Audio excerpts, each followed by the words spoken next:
Assalamualaikum warahmatullahi wabarakatuh. Jumpa lagi di eh, kuliah basis data.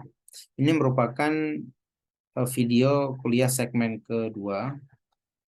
Jadi sebelumnya di part satu kita sudah belajar tentang konsep DDL, SQL dan sebagainya gitu ya.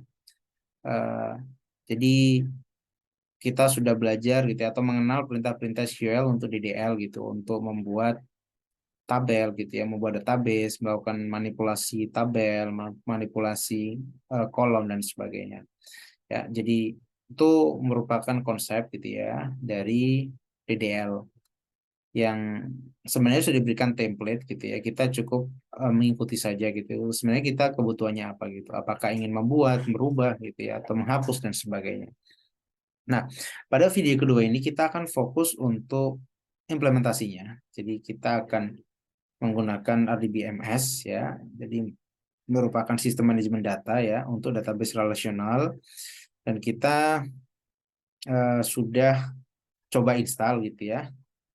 Jadi kalau kalau di video satu ada beberapa ini ya cara gitu ya. Kita bisa langsung install SQL servernya langsung gitu ya, MySQL-nya atau MariaDB-nya gitu ya, bisa langsung di webnya.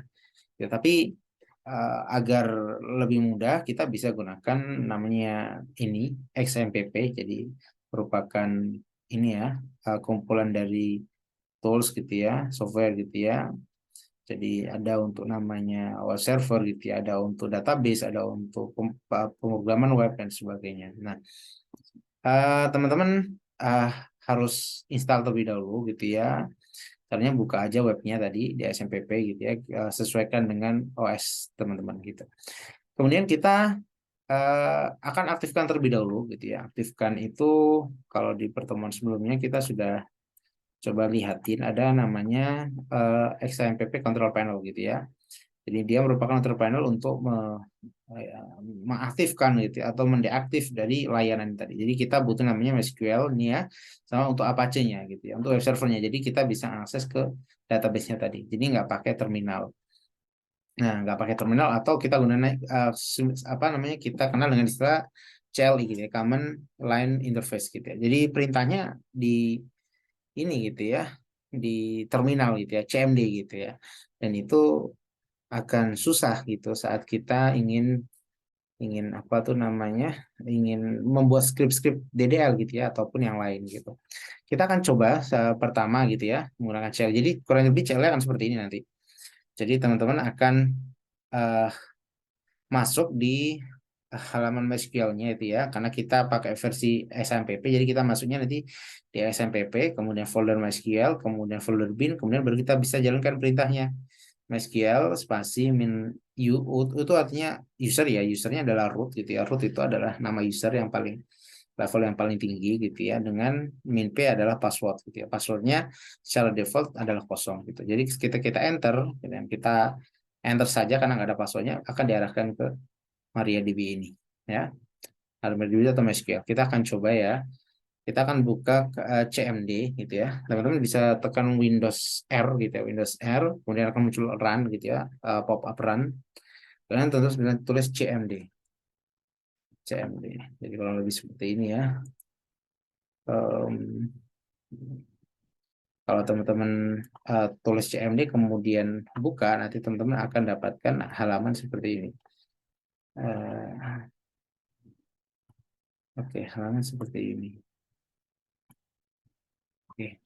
Jadi ini adalah CMD gitu ya, kawan terminal gitu ya, bisa kita sebut terminal gitu ya, apakah command prompt gitu ya.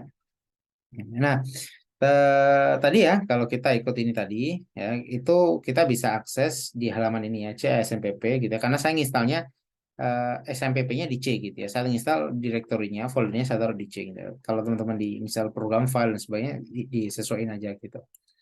Ya, jadi teman-teman bisa tulis ya. Jadi eh ini kalian bisa coba gitu ya, atau enggak juga nggak apa-apa gitu. Artinya tadi di C gitu ya. Jadi kalau C SMPP MySQL itu maksudnya folder gitu ya. Jadi saya punya drive C gitu ya, ada folder SMPP, ada MySQL dan sebagainya gitu. Nah, sekarang posisi saya bukan di C, tapi nggak di SMPP, tapi di users Fakih gitu ya. Jadi di di nama ini saya gitu ya, nama akun saya gitu. Saya bisa kembali gitu ya. Saya bisa pakai cd spasi titik-titik. Cek change di cd spasi titik itu artinya change di apa namanya? Change directory ke sebelumnya. Jadi kayak kalau di uh, Explorer itu kita back gitu ya, back sebelumnya. Enter gitu ya. Nah, bahkan dari folder fakir akan naik ke folder di atasnya gitu ya, ke users gitu. Kita tulis lagi cd spasi titik-titik enter gitu ya. Jadi kita masuk di C. Sekarang kita akan masuk di SAMPP MySQL bin. Jadi cd x AMPP kita bisa langsung tekan tombol tab. Kemudian kita garis miring seperti ini, kita tulis MySQL, kita tab gitu ya, biar biar langsung gitu ya. Jadi satu perintah saja. Kita garis miring ini ya, backslash gitu ya. Kemudian tulis bin gitu ya. Langsung seperti ini boleh. Kita enter ya. Jadi posisi kita berada di bin gitu ya. Kalau kita ingin lihat dalam bin itu ada apa aja gitu ya. Di folder bin ada aja kita bisa tulis dir seperti ini. Nah, ini jadi kalau teman-teman nanti buka di folder C XAMPP gitu ya atau bebas SMPP-nya di mana, MySQL bin itu isinya ini. Yang banyak gitu ya. Ini kita hapus pakai perintah CLS ya. Jadi kita nggak butuh itu. Kita butuh menjalankan MySQL root min u root p gitu ya. MySQL min u root min p seperti ini. Oke. Kalau sudah kita enter. Nah, karena kita nggak ada password, ya kita langsung enter saja. Jadi ini harus kita masuk sudah di halaman apa namanya mengakses ini gitu ya, SQL servernya gitu ya. Mengakses MySQL server atau MariaDB servernya.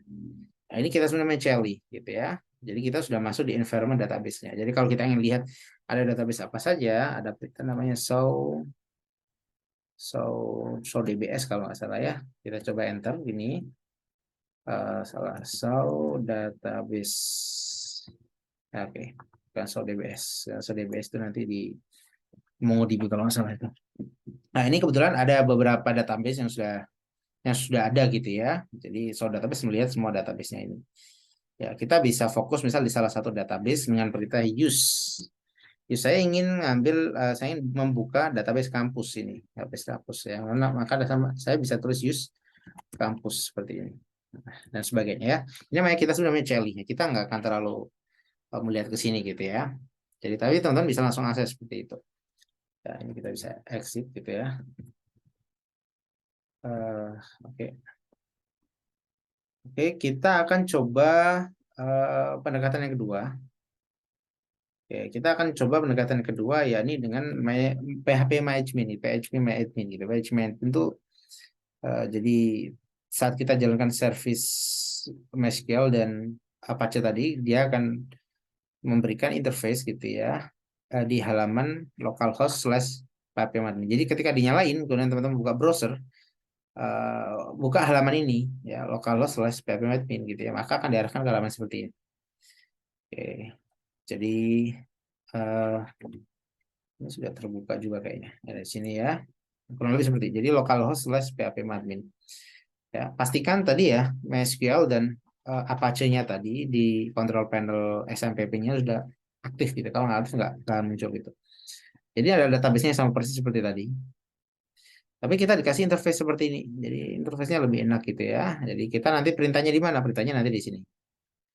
Ya, kita masukkan perintah kode-kode tadi gitu ya, membuat tabel, membuat database, modifikasi dan sebagainya di kode-kode di sini. Ya, jadi kurang lebih seperti itu. Ada lagi kita bisa eh, kita bisa ini gitu ya, apa tuh namanya? Eh, kita bisa gunakan eh, klien gitu, aplikasi klien gitu ya untuk mengakses database tadi gitu ya. ada ada banyak gitu ya, ada namanya Heidi SQL gitu ya, di Beaver gitu ya, MySQL Workbench yang kemarin gitu, banyak gitu ya teman-teman, banyak banyak aplikasi klien untuk bisa mengakses database-nya tadi gitu ya. Ini ya, jadi kalau pakai di SQL nanti kalau seperti ini ya. Ya, kita coba mungkin ya teman-teman bisa eh, buka gitu ya, ada namanya Heidi SQL gitu ya, bisa download, bisa installer, bisa portable gitu ya.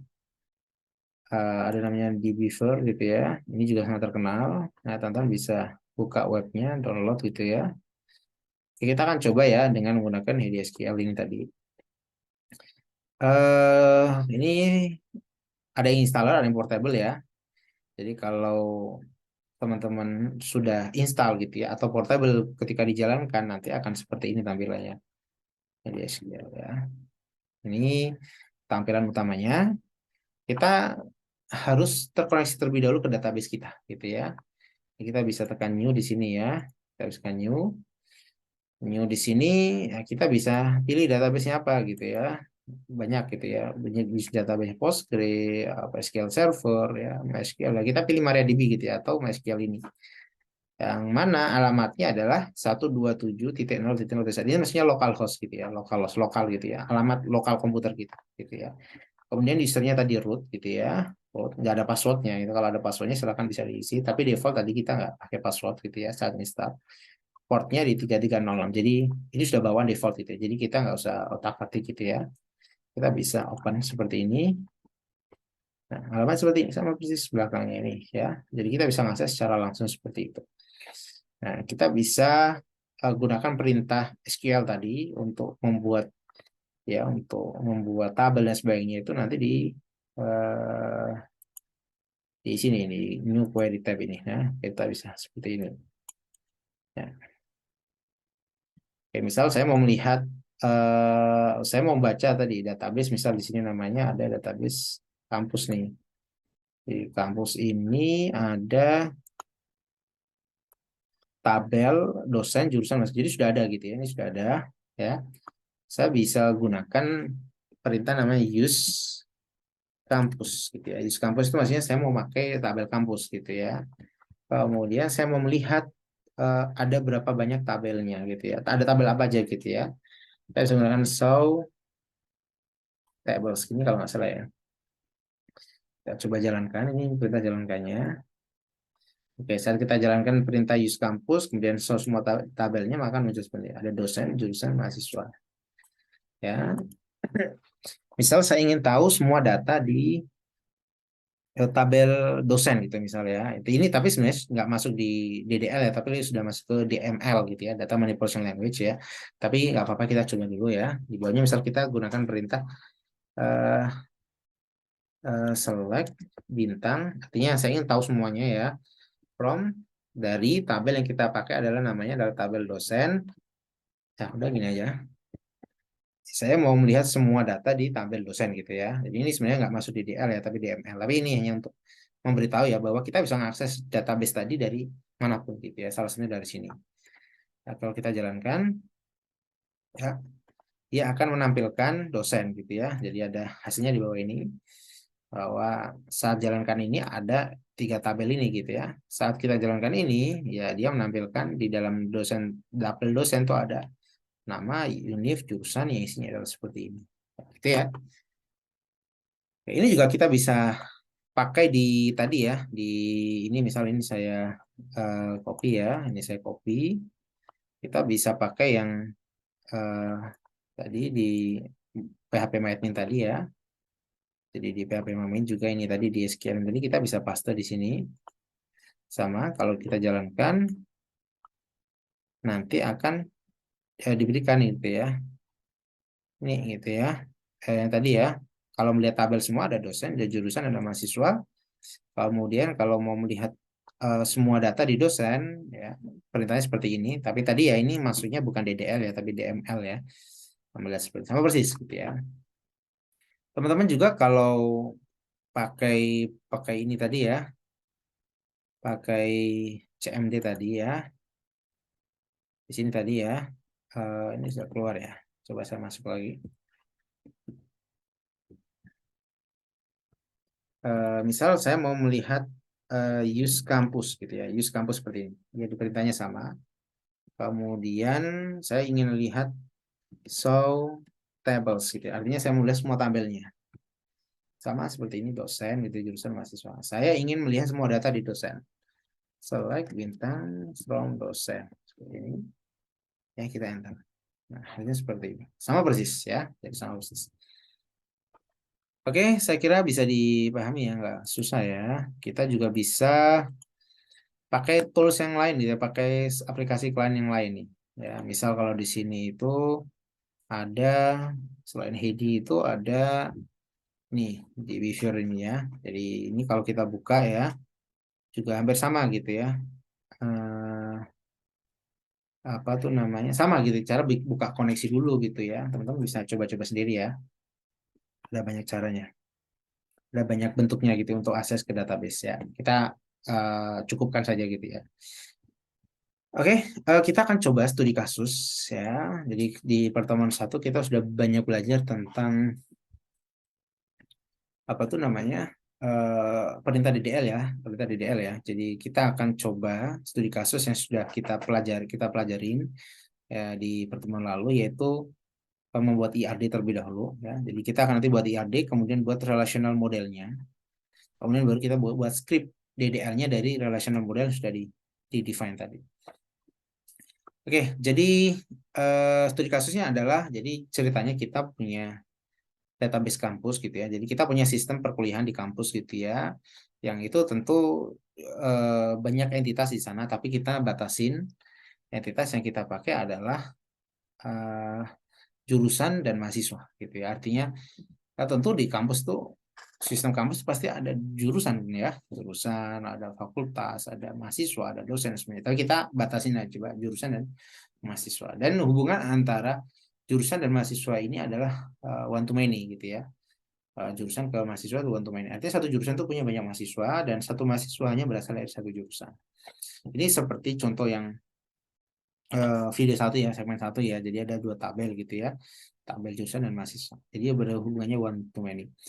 Nah, karena relasinya adalah one to many, ya, maka saat kita mentransformasikan ke relational model itu primary key, ya, primary key dari jurusan akan masuk ke mahasiswa gitu ya. Jadi nanti mahasiswa tahu dia dari jurusan apa gitu ya. Jadi kalau masih bingung teman-teman bisa buka di eh, ini ya di beberapa video sebelumnya tentang bikin IRD atau bikin relational model gitu ya.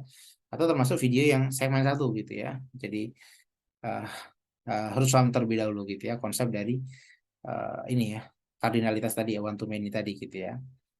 Nah, tugas kita itu ada tiga gitu ya. Tugas kita yang pertama adalah kita bikin IRD-nya terlebih dahulu gitu ya. Kemudian kedua kita transformasikan bentuk relational modelnya dari IRD yang sudah kita bikin. Kemudian dari relational model yang sudah kebikin tadi kita bikin script DDL-nya. Ya, jadi ada tiga. Yang pertama kita akan bikin IRD-nya. IRD-nya kalau lebih seperti ini. Ini tadi ada jurusan ya dan ada mahasiswa gitu ya. Jadi jurusan ini punya hubungan mempunyai gitu ya. Jadi satu jurusan punya banyak mahasiswa, satu mahasiswa itu ya dimiliki oleh satu jurusan gitu ya. Jadi hubungannya one to many. Di mana jurusan ini tadi uh, kalau di apa tuh namanya di soal tadi itu tidak disebutkan atributnya apa saja, tapi kita coba berikan atribut yang ada primary key-nya ya dan itu ide apa data identifier yang lain gitu ya pendukungnya ya. Misal jurusan itu pasti punya kode gitu ya, kode jurusan dan punya nama gitu ya. Nama jurusan misal kode apa, namanya apa gitu ya, namanya informatika, namanya sistem informasi, namanya teknologi informasi, teknologi eh, informatika dan sebagainya semacamnya ya. Kemudian mahasiswa itu punya NIM dan punya nama kayak gitu. Oke, jadi jadi kurang lebih seperti ini, sesimpel ini. Nah, kalau kita udah punya IRD, kita akan coba transform bentuknya itu ke dalam relational data gitu ya, relational model gitu ya. Ya, relational model itu ya kan bentuknya tabel-tabel gitu ya. Jadi sudah sangat eh, merepresentasikan dari basis data gitu ya secara langsung gitu. Nah, dari sini kalau kita jalankan eh kalau kita next nanti kalau seperti ini gitu. Jadi ingat tadi di sini kita punya punya eh jurusan ya, jurusan itu punya hubungan dengan mahasiswa. Hubungannya adalah one to many gitu ya, one to many seperti ini. Ya, kalau kardinalitas adalah one to many seperti ini, maka ID jurusan atau kode jurusan di sini ya, kode jurusan ini akan masuk ke dalam tabel tabel mahasiswa. Ya, jadi misal kodenya itu adalah tadi ya A01 gitu ya. Tadi A01 itu apa? SI gitu ya. Nah, ada A02 itu IF gitu ya. Kemudian NIM-nya misal 1111. Ini contoh dari uh, video satu ya. Misalnya namanya Tony gitu ya. Kodenya bukan ditulis SI gitu, tapi adalah A01. Gitu ya. Misalnya ini 1112 gitu ya. Namanya adalah Rani gitu ya. Misal A, misal namanya adalah eh, misal namanya adalah kode jurusnya adalah A02 seperti ini. Artinya A02 Rani adalah dari IF gitu ya. Kalau kode dari 01 gitu ya. Nah, kita ingin membuat script DDL dari ini gitu ya, dari tabel yang sudah kita definisikan ini, yang mana dia nggak boleh nul gitu ya, ada constraint nggak boleh nul gitu ya, ya artinya ya nggak boleh kosong gitu ya. Kemudian tadi ya misalnya harus ada primary key gitu ya, kemudian ada foreign key yang mana ketika kita masukkan kode jurusan ini harus merujuk kepada tabel jurusan ini. Jadi misal kita punya tadi ya ID 113 gitu ya, namanya Sani gitu ya. Sani itu adalah kodenya A03. Nah, ini akan salah gitu ya. Saat kita kita input, kita akan salah. Kenapa salah? Karena nggak ada gitu kodenya di sini gitu ya. Ya, maka kita kasih constraint juga bahwa foreign key-nya harus ke apa? Reference ke tabel ini gitu ya. Ini konsep dari DDL yang kita pelajari sebelumnya. Oke, oke, sekarang kita akan coba DDL-nya ya. Jadi kita akan coba ini tadi ya. eh, Apa tuh namanya? Relational modelnya. Jadi kita akan bikin dua tabel, tabel jurusan dan tabel kode jurusan. Tapi sebelum ini mungkin kita akan belajarin dulu deh. Apa tuh namanya? Sebelum kita lari ke case ini, kita akan belajar di apa tuh namanya? Slide-slide yang awal ya. Eh, karena kita belum coba sama sekali. Jadi ini nanti case-nya di akhir. Tapi kurang lebih case-nya akan seperti itu. Saya hapus dulu. Eh, kita akan belajar di slide awal ya. Slide awal mulai dari kita bikin database ya. Jadi kita akan coba bikin database, create database ya, nama database ya. Eh, Oke, kemudian kita akan bikin tabel dan seterusnya ya. Kita akan bikin ya. Oke, pertama kita akan, saya sudah punya database di sini ya. Kita akan pakai lokal sini aja ya. Oke. Oh, oke. Kita akan buat apa tuh namanya database kampus terlebih dahulu. Ya, jadi ini adalah halaman yang akan kita pakai PHP sama admin itu. Nanti teman-teman bisa, tidak harus di sini ya, tidak harus di sini. Salah satu eh, environment saja yang bisa dipakai gitu ya. Ini sebenarnya sudah ada database kampus, kita bisa hapus terlebih dahulu. Ya, kita akan hapus dengan perintah namanya drop gitu ya. Dia kita bisa huruf besar, huruf kecil boleh gitu ya. Tapi yang perintahnya sebenarnya adalah huruf huruf besar sebenarnya ya. Tapi kita juga bisa huruf kecil gitu ya. Drop database. Jadi kita bisa saat kita tulis data seperti ini, kita pilih, kita bisa enter, akan autocomplete gitu ya. Drop database apa? Kita ingin database kampus. Kampus ya, koma. Jadi kalau saat kita jalankan drop database kampus, maka tabel ini, database ini akan hilang beserta isi-isinya. Ya, itulah kenapa tadi gitu ya perlu akses gitu ya di ini di database gitu ya. Jadi kalau semua orang bisa akses database gitu ya, jangan segala role-nya gitu ya, bahaya gitu ya. Bisa kita menjalankan satu script ini sudah hilang database-nya, itu udah hilang semuanya. Saya jalankan Go di sini. Oke, artinya centang hijau ini artinya artinya berhasil gitu ya. Hilang di sebelah kiri sudah nggak ada. Hapus ya. Jadi uh, kita apa tuh namanya? Kita sudah menghapus gitu ya. Oke, kita akan apa tuh namanya? uh, Buat database baru gitu ya. Jadi kita bisa tadi edit inline gitu atau edit gitu ya. Uh, atau kita bisa uh, dari halaman database utama tadi boleh gitu ya. Ya silakan. Ya ini cukup tampilan, hanya tampilan apa interface ya, bisa klik-klik gitu ya, klik-klik aja gitu. Oke. Yang pasti kita berada di tab SQL ini ya. Oke. Yang pertama adalah kita membuat database namanya kampus ya. Kita bisa copy ini ya, create database kampus, kita copy ya. Atau kita bisa tulis manual ya, create database kampus ya. Kalau dalam implementasinya kita tidak harus menghafal ya. Kita biasanya ada cheat-nya gitu ya, ada kayak kalau mau bikin tuh gimana screennya dan sebagainya. Tapi kalau sekali lagi gitu ya, kalau teman-teman sedang ujian gitu ya atau untuk perkuliahan gitu ya, ya untuk sertifikasi dan sebagainya teman-teman harus hafal gitu ya perintah-perintah ini. Create database kampus, saat kita go seperti ini teman-teman akan dibuka tabel kampus ya, hanya database kampus, sorry, database kampus ya. Kemudian kita akan membuat tabel mahasiswa gitu ya, create tabel mahasiswa gitu ya. Ini formatnya, ini sudah ada contohnya ya. Jadi ini bisa enter ke bawah atau langsung ke kanan boleh. Jadi misalnya ini create tabel mahasiswa, buka kurung ini ya. Jadi cara penulisannya seperti ini ya. Create tabel mahasiswa.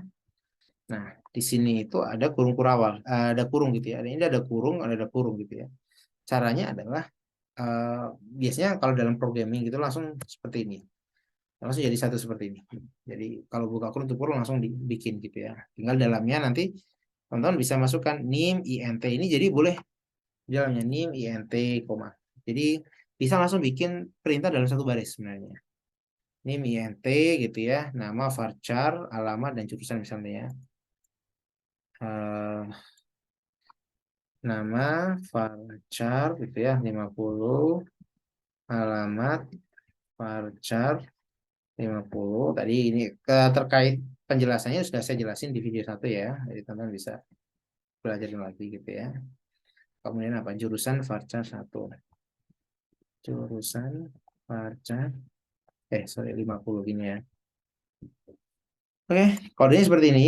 Kalau saya jalankan nanti akan membuat tabel baru gitu. Kita bisa nulis seperti ini atau kita bisa enter gitu ya. Seperti ini. Jadi lebih memudahkan kita ya seperti ini. Nah, jadi sama aja gitu ya, sama saja mau dibuat satu baris atau nah, bagusnya mana? Bagusnya seperti ini. Mudah dipahami, mudah dibaca. Artinya kita bikin database, bikin tabel mahasiswa. Ini atributnya NIM, nama, alamat, dan jurusan. Ya, ini tipe datanya masing-masing.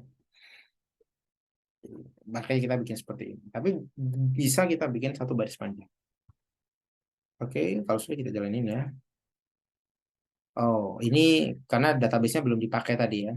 Database sudah ada, tapi kita belum memilih tadi ya, memilih. Maka di atasnya ini saya masukkan use kampus ya. Ini cuma sekali saja ya. Jadi dia perlu tahu perintah ini tuh digunakan untuk tabel yang mana gitu. Maka kita pilih use kampus tadi. Karena kita tadi baru sekedar pakai gitu ya. Baru sekedar membuat database-nya. Tapi belum kita memilih database tadi. Ya, makanya errornya adalah no database select gitu ya. Karena belum ada database yang kepilih. Tuh. Oke, nah ini kalau kita lihat di kampus di sini, kalau belum muncul, teman-teman bisa refresh di sini, hijau ini ya, reload ini. Pasti sudah ada tabel mahasiswa. Seperti ini ya, kalau diklik tabel mahasiswa nanti ada seperti ini bentuknya. Teman-teman bisa lihat strukturnya, structure ini. Ada NIM, nama, alamat, jurusan. Dan integer nih ya, default dikasih 11, varchar 50, dan sebagainya. Nul boleh nggak? Maksudnya ada boleh nggak kalau nilai nol gitu, nul gitu ya? Artinya nggak ada di input boleh nggak? Boleh, yes di sini. Karena tadi nggak ada constraint gitu di sini. Ya, oke, itu ya. Kemudian, oke, ini ya. Kita akan coba untuk menambah jenis kelamin ya, menggunakan alter gitu ya. Nah, alter ini kita bisa perintah alter tabel mahasiswa ya. Ini saya copy aja biar cepat. Ini saya masuk di SQL lagi. Saya hapus. Kemudian saya paste. Ctrl V. Jadi kita akan menambah tabel jenis kelamin, kolom jenis kelamin ya, yang tipenya varchar 50 gitu ya, panjangnya sebanyak 50 ya. Kemudian dari tabel mahasiswa. Kalau saya jalankan di Go ini sebelah kanan, kemudian kita lihat tabel mahasiswa, kemudian kita lihat strukturnya. Kalau di sini sudah ada jenis kelamin, ya, varchar 50. Itu ya, nah, teman bisa coba gitu ya. Nah, misal kita ingin ini gitu ya, merubah tipenya jadi varchar 10 gitu ya, kita bisa ini menggunakan perintah ini. Ini saya copy ya. Kemudian ini saya hapus, paste di sini. Setelah ini akan seperti ini. Yang kita lihat di struktur, di sini jenis kelaminnya udah jadi 10. Oke, dan seterusnya ya.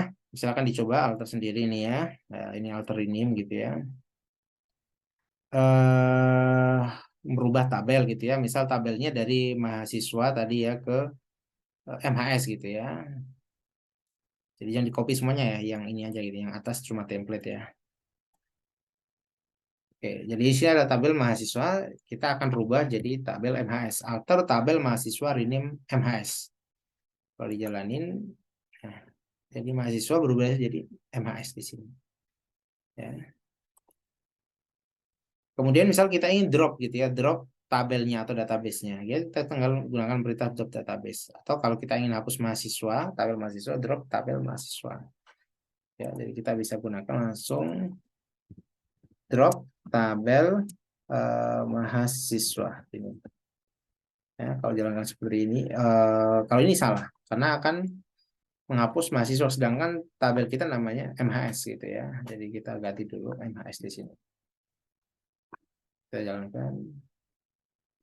Oke, ya dia hilang. Kamusnya kosong. Dia nggak punya database. Oke, itu ya. Cukup saya kira. Kemudian kita akan sedikit coba tentang constraint terlebih dahulu. Constraint ya.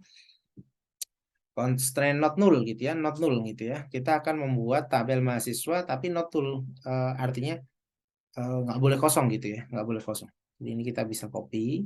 Ini sebenarnya sama persis seperti sebelumnya ya. Tapi ada tambahan constraint non null. Atau misal salah satu boleh saya hapus not nullnya seperti ini. Jadi nanti ketika input data itu yang nggak boleh null adalah NIM, nama, dan jurusan. Alamat boleh kosong. Oke ya, kalau misalnya sudah kita go. Oke, teman-teman bisa lihat di sebelah kiri ada mahasiswa, gitu ya. Kemudian ada strukturnya. Di sini lihat NIM nulnya no, nggak boleh kosong. Ya, alamat nulnya nggak boleh kosong. Nama ya, alamat boleh kosong, gitu ya. Jurusan nggak boleh kosong. Oke, jadi itu ya, not null ya. Kemudian unique ya, ini teman-teman bisa coba gitu ya. Kita coba yang primary aja ya, primary key gitu ya. Jadi di sini misal primary key-nya adalah name gitu ya. Jadi saat kita copy dan paste di halaman SQL ini, ya. Kalau dijalankan, ini tabel mahasiswa masih ada tadi ya. Jadi di drop terlebih dahulu aja, drop tabel mahasiswa ya. Mahasiswanya dihapus dulu ya. Jadi kalau nggak dihapus nanti akan error karena sudah ada tabel mahasiswa gitu. Jadi dihapus dulu, kemudian baru kita ini gitu ya, bikin yang baru gitu ya. Tapi punya primary key gitu ya. Saat kita jalankan, oke, kita lihat di sini, diklik di browse itu ya. Nanti, sorry, di structure ya, di structure ya. Nah di sini name-nya ada kuncinya gitu. Kuncinya di sini adalah primary maksudnya. Ya, gitu. Oke, seperti itu ya. Kemudian foreign key juga eh, sama ya. Nah, ini kita akan coba nanti langsung di studi kasusnya. Oke, saya kira seperti itu ya. Kita kembali ke studi kasus gitu ya. Studi kasusnya ini tadi adalah seperti ini. Eh, Seperti ini apa tuh namanya? Eh, Bentuk relational modelnya. Jadi ada tabel jurusan yang isinya adalah kode jur sama nama jurusan maksudnya ya. Kemudian ada tabel mahasiswa, NIM, nama mahasiswa sama kode jurusan ya. Artinya ini adalah representasi dari tabel jurusan tadi gitu ya. Oke, kalau sudah kita coba bikin DDL-nya. Yang pertama kita bikin tabel jurusan. Ya, jadi di sini ada tabel mahasiswa ini saya hapus terlebih dahulu ya, saya hapus terlebih dahulu. Jadi tabel mahasiswa dihapus ya. Drop tabel mahasiswa ya ke biar kosong. Oke, habis ya, nggak ada ya. Sekarang kita akan coba bikin tabel jurusan gitu ya, yang isinya adalah kode jurusan dan nama jurusan. Ya, di sini saya sudah menyiapkan kodenya. Ini sama persis seperti tadi ya. Jadi eh, di sini eh, membuat tabel gitu ya, jurusan gitu ya, dengan kode jurusan varchar ya, nggak boleh nol gitu ya. Kemudian nama jurusan yang primary key-nya adalah kode jurusan. Ya, ini kayak bikin tabel biasa ya. Ya, dengan menggunakan constraint primary key. Kita jalankan. Oke, di sini sudah ada jurusan yang dia sudah punya kode jurusan seperti ini, yang punya kunci gitu ya, primary key di sini. Oke, selanjutnya kita akan bikin tabel mahasiswa gitu ya. Tabel mahasiswa ini adalah tabel yang punya foreign key. Foreign key-nya dapat dari jurusan gitu ya. Jurusan seperti ini. Ya, jadi bikin tabel mahasiswa ya. Ya, punya NIM, punya nama dan kode jurusan. Punya NIM, punya nama dan kode jurusan. Yang mana eh, primary key-nya adalah NIM tadi ya. Mahasiswa primary key-nya adalah NIM-nya. Kemudian kode jurusan adalah foreign key-nya. Ya, foreign key-nya. Yang diambil ya dari tabel jurusan, atributnya adalah kode jurusan ya. Jadi bagaimana cara membuat script ini teman-teman pelajari lagi ya di tadi ya di konsep apa tuh namanya DDL ya. Jadi di sini tadi ada sini ya, skill column foreign key column seperti ini ya. Ya, jadi foreign key-nya apa? Dia direferensikan dari tabel jurusan yang eh, dapat dari kode jurusannya. Oke, jadi kode variabel ini apa namanya itu kolom ini nggak harus sama seperti ini gitu ya, tidak harus gitu ya. Jadi bisa nama yang lain gitu ya, nama foreign key-nya ini ya. Jadi nama yang ini tadi, nama yang ini tadi ya, tidak harus kode jurusan, misal jurusan saja atau apa juga silahkan boleh. Ya tapi biar nggak bingung disamain aja. Oke, kalau kita jalanin, oke aman gitu ya. Kalau kita lihat tabel mahasiswa, strukturnya ini sudah ada ya. Jadi di sini ada primary key gitu ya. Ini ya. Kemudian kode jurusan itu adalah ini gitu ya. Foreign key-nya gitu. Oke, kita akan coba sekarang ya. Kita sudah bikin constraint untuk foreign key gitu ya. Kita akan coba cek itu ketika kita insert gitu ya. Insert data gitu ya.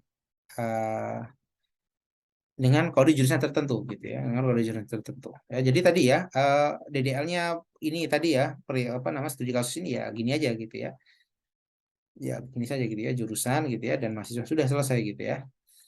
Jurusannya strukturnya seperti ini gitu ya. Kemudian mahasiswa seperti ini. Sintaknya, perintahnya tadi sudah seperti tadi gitu ya, nggak susah ya. Oke. Nah, sekarang kita akan coba input mahasiswa gitu ya secara manual sini gitu ya. Yang sebenarnya itu maksudnya adalah di DML gitu ya. Jadi pakai pakai perintah script juga gitu ya, tapi kita bisa lewat versi lewat GUI ini. Jadi misal tadi namanya adalah NIM-nya adalah 111, mahasiswanya misal namanya Tony, kemudian kode jurusan misal A01 gitu misalnya ya. A01. Kalau kita jalankan, nah dia akan error. Errornya apa? Errornya itu karena nggak ada gitu ya, data A01 itu nggak ada. Kayak tadi ya, karena ada constraint tadi ya. Ini kita bisa copy ya. Ini bisa copy. Ini adalah kodenya sebenarnya ya. Ya, ini kode DML-nya ya. Ya. Oke, jadi kita mungkin input jurusan dulu. Input di jurusan dulu. Kalau input di jurusan, misal kodenya A01, misal jurusannya adalah sistem informasi. Informasi seperti ini. Oke, jadi di sini sudah ada jurusan gitu ya. Jurusan kode A01 sistem informasi. Nah, kita akan tambahkan gitu ya di apa tuh namanya di mahasiswa, atau kita bisa masukkan perintah DML ya. Sebenarnya bukan belum belum belajar ini ya, tapi ini perintah yang tadi gitu ya. Jadi cara masuknya seperti ini. A01. Saya jalankan, dia bisa berhasil. Kenapa berhasil? Karena sudah ada 01. Ya, kalau kita misal masukkan lagi gitu ya, tapi bukan A01, A02, maka akan gagal lagi gitu ya. Kenapa? Karena di jurusan hanya punya adalah kode A01 gitu. Ya, kurang lebih seperti itu ya. Jadi tentang studi kasus DDL gitu ya. Jadi teman-teman bisa berlatih gitu ya, punya IAD, kemudian ditransformasikan dalam bentuk relational model, kemudian baru ke ininya, ke DDL-nya, perintah-perintah DDL-nya tadi. Itu mungkin semoga bisa bermanfaat. Saya akhiri, wassalamualaikum warahmatullahi wabarakatuh.